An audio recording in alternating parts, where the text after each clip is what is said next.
अचानक भारतीय जनता पार्टी में आ जाते हैं कांग्रेस को छोड़ के। और छोड़ने की लड़ाई क्या है? छोड़ने की लड़ाई क्या है? 200 करोड़ का इनकम टैक्स का नोटिस है, 39 करोड़ की प्रॉपर्टी अटैच हुई है। क्या लगता है भारतीय जनता पार्टी ने आपका विश्वास तोड़ा था? भारतीय जनता पार्टी ने 1 अरब 30 करोड़ भारतीयों का विश्वास तोड़ने का काम किया है। तो किस वजह से ऐसा हुआ कि आपके साथ हमेशा ऐसा होता है कि टिकट कट जाती है? क्यों कुलदीप जी की सुई अपने परिवार पर ही आकर अटक जाती है? कुलदीप बिश्नोई जी ने भारतीय जनता पार्टी के उस विषय को भी खराब करने का काम किया जिस विषय में भारतीय जनता पार्टी कहती है कि हम परिवारवाद से दूर है। एक तो आज तक कुलदीप बिश्नोई जी जब आदमपुर विधानसभा से चुनाव लड़े, वो कभी विधायक का चुनाव नहीं लड़े। वो हमेशा मुख्यमंत्री के नाम की वोट मांगी है उन्होंने। मुझे ये नहीं समझ में आता इस 26 साल के वनवास के उत्तरदायी कौन है? क्या आपका और कुलदीप बिश्नोई का रिश्ता जो है ना चूहे बिल्ली जैसा है? जब आप कांग्रेस में आते हैं वो कांग्रेस में आ जाते हैं, जब आप बीजेपी में आते हैं वो बीजेपी में आ जाते हैं। पैराशूट से कैंडिडेट लाते हैं, समझ में नहीं आता मैं कौन सी बात मानूं।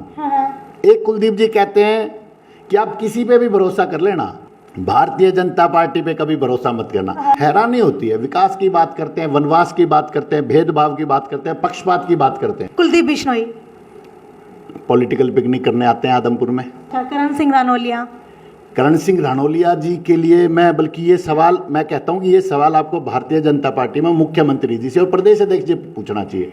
आदमपुर के उपचुनाव में जिसका बिगुल बज चुका है, आम आदमी, एक किसान का, मजदूर का बेटा या बेटी कुलदीप बिश्नोई को हराने का काम करेंगे। आदमपुर उपचुनावों की घोषणा होते ही राजनीति के अंदर सरगर्मियां बढ़ चुकी हैं, क्योंकि आदमपुर उपचुनाव और आदमपुर की सीट एक हॉट सीट मानी जा रही है। इसी को लेकर के सभी उम्मीदवार अपनी तैयारियों के अंदर लगे हैं। लेकिन आज जिस उम्मीदवार से आपको मैं मिलवाने वाली हूं उसका कुलदीप बिश्नोई, जो फिलहाल आदमपुर से विधायक रह चुके हैं और भजनलाल का गढ़ जो आदमपुर माना जाता है, भजनलाल जी के सुपुत्र कुलदीप बिश्नोई के साथ इनका चूहे बिल्ली का खेल चलता रहता है। क्योंकि आपको बता देती हूँ 2014 के अंदर जब इन्होंने कांग्रेस से चुनाव लड़ा था, उसके बाद 2016 के अंदर कुलदीप बिश्नोई ने अपनी पार्टी का विलय कांग्रेस के अंदर कर लिया। उसके बाद 2019 की अगर बात की जाए तो 2019 के अंदर जैसे ही ये भारतीय जनता पार्टी के अंदर गए, वैसे ही कुलदीप बिश्नोई भी 2022 के अंदर भारतीय जनता पार्टी के अंदर आ चुके हैं। अब ये आम आदमी पार्टी से अपने आप को उम्मीदवार की तैयारी कर रहे हैं, लेकिन अब कुलदीप बिश्नोई क्या करने वाले हैं? क्योंकि जिस उम्मीदवार की मैं आपके सामने बात कर रही हूँ वो भारतीय जनता पार्टी के एक प्रबल उम्मीदवार माने जाते थे। 2019 के अंदर भारतीय जनता पार्टी की टिकट जो है इनके पक्ष के अंदर आने वाली थी, लेकिन ऐन मौके के ऊपर 2019 के इलेक्शन के अंदर सोनाली फोगाट को वो टिकट मिल गई थी। तो टिकट कटती रहती है, टिकट आती रहती है, लेकिन भारतीय जनता पार्टी के किसान सेल के प्रदेश उपाध्यक्ष रहे हैं। मिलवाने जा रही हूँ आपको मैं अब आम आदमी पार्टी से सत्येंद्र सिंह को। तो ये बताइए, अभी अभी आपने आम आदमी पार्टी ज्वाइन की है, कांग्रेस फिर भाजपा फिर आम आदमी पार्टी, पूरा लंबा सफर आपका रहा है, तो अब आम आदमी पार्टी ज्वाइन करने के पीछे का कारण क्या है? देखिए साक्षी जी, मैंने एक्टिव राजनीति 1996 में स्टूडेंट लाइफ से शुरू की मैंने। अगर हम देखें तो उसको अगर हम देखें तो लगभग 96 से आज हमें लगभग 26 साल मुझे राजनीतिक जीवन में हो गए।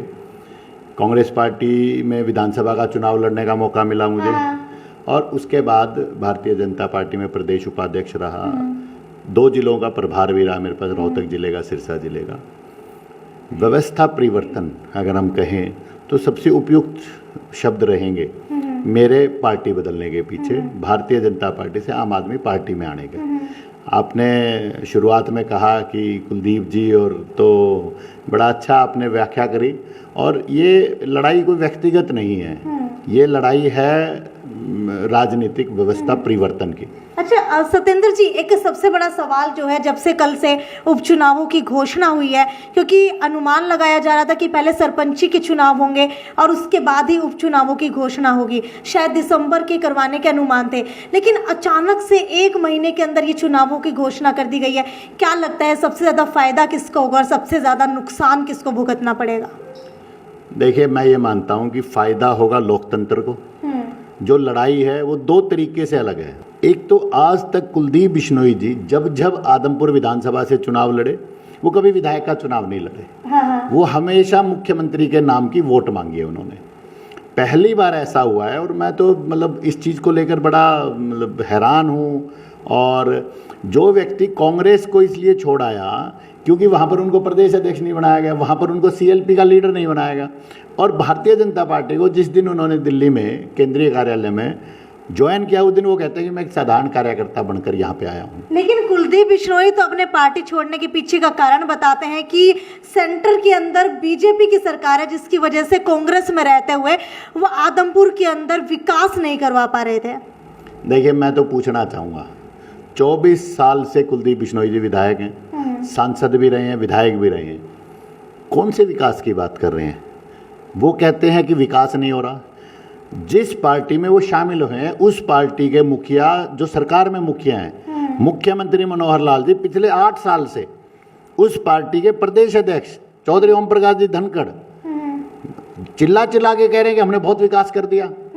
उसी पार्टी में शामिल होकर कुलदीप जी बिश्नोई जी कहते हैं कि विकास नहीं हुआ। दूसरी बात, कुलदीप जी की मुझे समझ में नहीं आता मैं कौन सी बात मानूं। एक कुलदीप जी कहते हैं कि आप किसी पे भी भरोसा कर लेना, मेरे आदमपुर के लोगों किसी पर भी भरोसा कर लेना, भारतीय जनता पार्टी पे कभी भरोसा मत करना। उस बात पे विश्वास करें या इस बात पे विश्वास करें कि अब आने वाले समय में मैं विकास करवाऊंगा, 26 साल का वनवास तोड़ूंगा। उन्होंने कहा है ऐसा। मुझे ये नहीं समझ में आता इस 26 साल के वनवास के उत्तरदायी कौन है। आज समय है जब उत्तरदायित्व को तय करना होगा, क्योंकि मैंने शुरू में कहा व्यवस्था परिवर्तन है। कुलदीप जी कहते हैं कि मैं विकास करूंगा। पिछले 1 महीने से खैरमपुर, ढाणी मोहब्बतपुर, चूड़ी, सदलपुर, घुड़साड़, कितने गांवों के बुढ़ाक के बच्चे, बेटे और बेटियां सड़कों पे बैठे हैं। सत्येंद्र जी, एक बात समझ में नहीं आती कि जब तक हम किसी पार्टी के अंदर नहीं जाते, विपक्ष के अंदर होते हैं, तब तक हम कहते हैं कि ये पार्टी अच्छी नहीं है, ये पार्टी गंदी है, इस पार्टी के सारे नेता ऐसे हैं वैसे हैं। लेकिन एकदम से कुलदीप बिश्नोई जिस पार्टी के बारे में ऐसी ऐसी बातें कहा करते थे, आज उसी पार्टी के अंदर चले गए हैं। तो क्या ये दोगली राजनीति नहीं हो गई है? देखिए, मैं तो कहता हूं कि कितनी मतलब एंगल से राजनीति है। एक होती है, एक दोगली होती है, एक 3 होती है, एक 4 होती है। कुलदीप जी स्पष्ट क्यों नहीं करते? कांग्रेस पार्टी में 2005 में प्रदेश अध्यक्ष उनके पिताजी होते थे जी। उस पार्टी ने, कांग्रेस पार्टी ने उनके पिताजी को प्रदेश अध्यक्ष बना रखा था। वो खुद सांसद थे, उनके भाई विधायक थे, उनके कजन विधायक थे। एक परिवार में 3 विधायक, 1 सांसद। इसी बात के ऊपर एक बात कहना चाहूंगी कि भारतीय जनता पार्टी शुरू से कहती है कि हम लोग परिवारवाद को बढ़ावा नहीं देंगे, लेकिन अब कुलदीप बिश्नोई चाह रहे हैं कि उनके बेटे इस बार चुनाव लड़े। तो क्या ये परिवारवाद नहीं है? ये परिवारवाद के ऐसे भारतीय जनता पार्टी में आज अनेकों उदाहरण हैं। केवल ये नहीं है, आप राजनाथ सिंह जी के बेटे को देख लीजिए। राजनाथ सिंह जी हैं, उनके बेटे हैं चौधरी वीरेंद्र सिंह, और उनके बेटे को देख लीजिए। पहले चौधरी वीरेंद्र सिंह और उनकी धर्मपत्नी जी थी। आप अमित शाह जी को और अमित शाह जी के बेटे को देख लीजिए। मेरे कहने का मुझे तो हैरानी होती है, प्रधानमंत्री जी ने 2 दिन पहले राष्ट्रीय खेलों को शुरू किया और उन्होंने कहा कि हमें खेलों में और राजनीति में परिवारवाद को खत्म करना चाहिए। मैं पूछना चाहूँगा, अमित शाह जी के बेटे बीसीसीआई में सचिव हैं जी, अनुराग ठाकुर जी, और उनके भाई दोनों कार्यरत है राजनीति में भी और खेलों में भी हैं। तो किस तरह की पार्टी है, किस तरह की बातें हैं, मेरी समझ से परे हैं। आज जो है हम आदमपुर उपचुनावों के ऊपर फोकस कर रहे हैं, तो इसी को लेकर के आप छोटा सा जो है राउंड खेलना चाहूंगे आपके साथ। आपको पॉलिटिशियन के नाम दूंगी, उनके बारे में आपको एक बात बोलनी है। कुलदीप बिश्नोई पॉलिटिकल पिकनिक करने आते हैं आदमपुर में। अच्छा, जयप्रकाश जी पिछले समय काफ़ी अच्छे चुनाव लड़ा था उन्होंने। प्रोफेसर संपत सिंह जी ने बीच में चुनाव छोड़कर गलत किया, चुनाव लड़ते रहना चाहिए था। अच्छा, करण सिंह रानौलिया जी के लिए मैं, बल्कि ये सवाल मैं कहता हूँ कि ये सवाल आपको भारतीय जनता पार्टी में मुख्यमंत्री जी से और प्रदेश अध्यक्ष जी पूछना चाहिए। मैंने पार्टी छोटी में नया आया था, सुखबीर डूडी जी इतने पुराने चेयरमैन थे, इतने पुराने कार्यकर्ता थे, चले गए। करण सिंह रानौलिया जी आरएसएस के 3य वर्ष शिक्षित हैं, प्रदेश में सचिव रह चुके, पूर्व चेयरमैन है, टिकट लड़ चुके, चुनाव लड़ चुके। ये दर्शाता है कि भारतीय जनता पार्टी लाइन से आउट हो चुकी है। रामनिवास घोडेला अच्छा संघर्ष करते हैं। सुनैना चौटाला, मुझे उनके बारे में बहुत ज़्यादा जानकारी नहीं है। तो इनेलो से राजेश गोदारा, चुनाव लड़ चुके हैं। हाँ, राजेश जी घूमते रहते हैं हल्के में। अच्छा, घूमते रहते हैं। अच्छा, अगर दीपेंद्र हुड्डा की बात करूं तो उनके बारे में क्या कहेंगे? देखिए जी, दीपेंद्र जी समझ में नहीं आता मुझे रोहतक का चुनाव क्यों हारे। उनके बारे में रोहतक के लोग ज़्यादा बेहतर बता पाएंगे। भव्या बिश्नोई, उनसे मिलना होगा, कहीं आपको मिले तो मुझे भी मिलवा देना। वीरेंद्र सिंह आजकल बड़े चक्कर लगा रहे हैं आदमपुर में। देखिए, बहुत राजनीतिक विरासत का परिवार रहा है उनका, और समय समय पर आवाज़ उठाते रहते हैं लोगों, किसानों की, कमेरे वर्ग की। जब जब आप किसी और पार्टी के अंदर जाते हैं तो वो आपके पीछे पीछे जो है उसी राह के ऊपर चल पड़ता है, तो क्या लग रहा है कि आपको वो फॉलो कर रहे हैं या फिर क्या माजरा क्या है ये? देखिए साक्षी जी, आप खुद बात कह रही हैं, इसमें तो कोई, मुझे लगता ही नहीं कोई संदेह या कोई संशय होना चाहिए। और मैं तो खुद मानता हूँ कुलदीप बिश्नोई जी बड़े हैं उम्र में मेरे से, तो कायदे से तो उनको ऐसे काम करने चाहिए कि मैं उनको फॉलो करूँ, परंतु मुझे भी नहीं समझ में आता। मैं कांग्रेस पार्टी से चुनाव लड़ा, मैंने संघर्ष किया कांग्रेस पार्टी में रहते हुए। हम उस समय विपक्ष में थे। हमने किसान की, मजदूर की, कमेरे की, गरीब की, दलित की, पिछड़ों की आवाज़ को उठाया, बुलंद किया।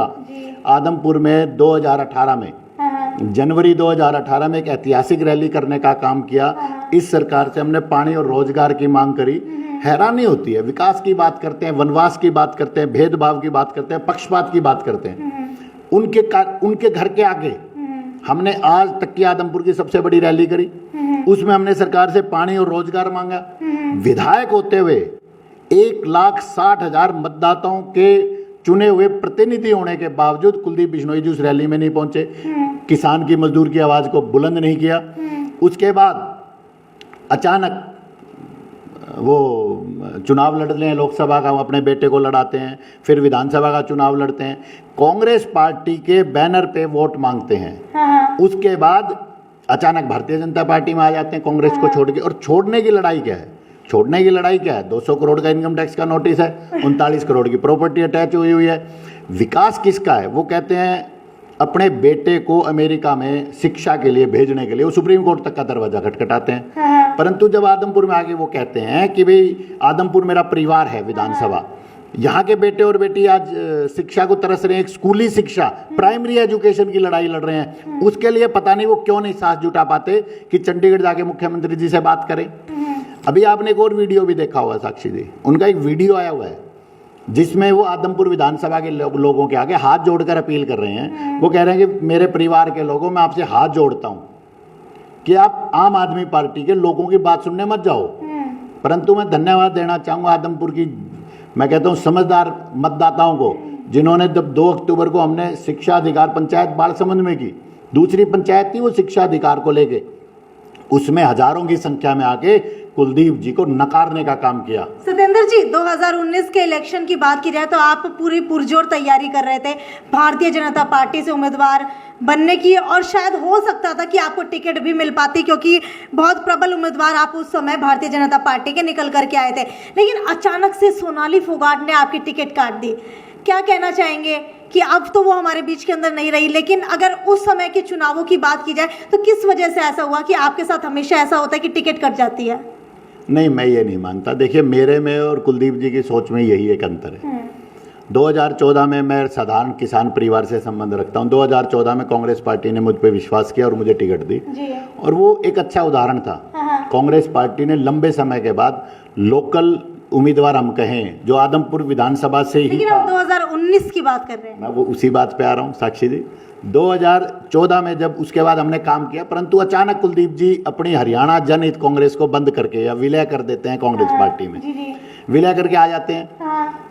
और कांग्रेस पार्टी पता नहीं क्या ऐसा दबाव मानती है कि कुलदीप बिश्नोई जी के बेटे को टिकट दे देती है लोकसभा की। और जब उनको, क्योंकि वो सिटिंग एमएलए थे, तो सीटिंग कैटिंग का फार्मूला अपनाना था पार्टी ने, कांग्रेस पार्टी अपनाती रही है। तो मैंने कांग्रेस पार्टी की उस दयनीय स्थिति को देखते हुए, जहाँ पर इंटरनल अगर लोकतंत्र की बात करें तो लोकतंत्र ना हो, जहाँ पर मुझे नज़र आता कि भारतीय जनता पार्टी कहीं ना कहीं जो भारतीय जनता पार्टी कहती है वैसा काम करेगी, इस विश्वास के साथ मैंने भारतीय जनता पार्टी में। क्या लगता है भारतीय जनता पार्टी ने आपका विश्वास तोड़ा था? भारतीय जनता पार्टी ने 1 अरब 30 करोड़ भारतीयों का विश्वास तोड़ने का काम किया है। ये मेरे अकेले का नहीं है।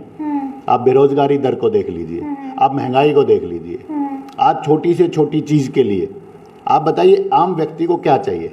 आम व्यक्ति को जीवन शांति से गुजारने के लिए 2 टाइम का खाना चाहिए, आज वो नहीं है, रोजगार नहीं है। 1,60,000 वोट आदमपुर के अंदर है, लेकिन जब कुलदीप बिश्नोई के सामने सोनाली फोगाट ने इलेक्शन लड़ा तो काफी वोट जो है उनके वो बटोर करके ले गई थी। तो अब क्या लगता है उनके जाने के बाद कितना असर जो है वोटों के ऊपर पड़ेगा? देखिए, मैं मानता हूँ कुलदीप बिश्नोई जी को आदमपुर के जागरूक मतदाताओं ने नकारने का काम किया है। आज कुलदीप बिश्नोई जी ने भारतीय जनता पार्टी के उस विषय को भी खराब करने का काम किया जिस विषय में भारतीय जनता पार्टी कहती है हम परिवारवाद से दूर है। मुझे समझ में नहीं आता आज भारतीय जनता पार्टी क्यों चुप है। आप साक्षी जी, मैं तो मान सकता हूँ अगर मुझे टिकट की या चुनाव लड़ने की कोई लालसा होती, आकांक्षा होती, अपेक्षा होती तो मैं 2019 में जब मेरी टिकट कटी मैं छोड़ देता। परंतु एक मुझे विश्वास था कि हम पार्टी में रहेंगे, अच्छा काम करेंगे, सरकार में लोगों की आवाज बनने का काम। अच्छा, आदमपुर के अंदर 60,000 जाट वोट है, 24,000 कुल जो है बिश्नोई वोट है। तो क्या लगता है कि जब जाट वोट बिश्नोई वोट से ज्यादा है लेकिन फिर भी कुलदीप बिश्नोई हर बार जीत जाते हैं? देखिए, मैं तो एक ही चीज़ मानता हूँ जी, इस बार ही वोट जाटों की या बिश्नोई की बात नहीं है। अरविंद केजरीवाल जी हमारे राष्ट्रीय संयोजक आए थे 8 तारीख को मंडी आदमपुर में, उन्होंने एक ही चीज़ कही थी। उन्होंने भाषण में ये बात कहा कि मुझे बताया गया कि यहाँ जाट इतने हैं, ब्राह्मण इतने हैं, बिश्नोई इतने हैं, दलित इतने हैं, पिछड़ा वर्ग से इतने लोग आते। वो कहते हैं स्कूल सबको चाहिए। लेकिन जातिगत समीकरण हमारे हरियाणा के अंदर राजनीति में सबसे पहला मुद्दा रहता है, चाहे इसे हम लोग नकार दें लेकिन जनता नहीं नकारती। मैंने कहा कि व्यवस्था परिवर्तन की बात है। इस बार आदमपुर की जनता जाति को, धर्म को नकारने का काम करेगी। आप जाति धर्म नकारने की बात कर रहे हैं। पिछले कुछ समय पहले आपकी ही पार्टी के 2 सीएम, बड़े सीएम, पंजाब के सीएम और आपकी पार्टी के जो है दिल्ली से सीएम अरविंद केजरीवाल यहाँ पर पहुंचे थे, लेकिन लोगों ने इतना ज्यादा उनको प्यार नहीं दिया, या पता नहीं, लोग लगातार कह रहे थे कि भीड़ जो है पैसे दे करके बुलाई गई है। इसके अंदर कितनी सच्चाई थी? देखिए, बड़ा आसान होता है किसी के ऊपर भी आरोप लगा देना। मैं कहता हूं कि ऐसी नौबत क्यों आती है, मुझे ये नहीं समझ आता। राजनीति, हम हिंदुस्तान के लोग इतना राजनीति का सतर क्यों गिराते जा रहे हैं? पैसे देकर भीड़, आज मुझे लगता नहीं है कि हिंदुस्तान के लोगों को, जो लोग ऐसा कहते हैं वो हिंदुस्तान के लोगों के जमीर को ललकारने का काम करते हैं। और ऐसे लोगों को समय आने पर ये जनता जवाब देगी, मैं आपको बता रहा हूँ। ठीक है, आपकी पार्टी से मनीष सिसोदिया भी थोड़े दिन पहले आए थे, तो क्या लगता है कि आपकी पार्टी का वर्चस्व कितना है आदमपुर के अंदर अभी? देखिए, अरविंद केजरीवाल जी ने भी उस दिन कहा था, मनीष सिसोदिया जी ने भी उस दिन दूसरी जो शिक्षा अधिकार पंचायत है उसमें कहा, अनुराग ढांडा जी ने पहली शिक्षा अधिकार पंचायत ढाणी मोहब्बतपुर में उस दिन कहा।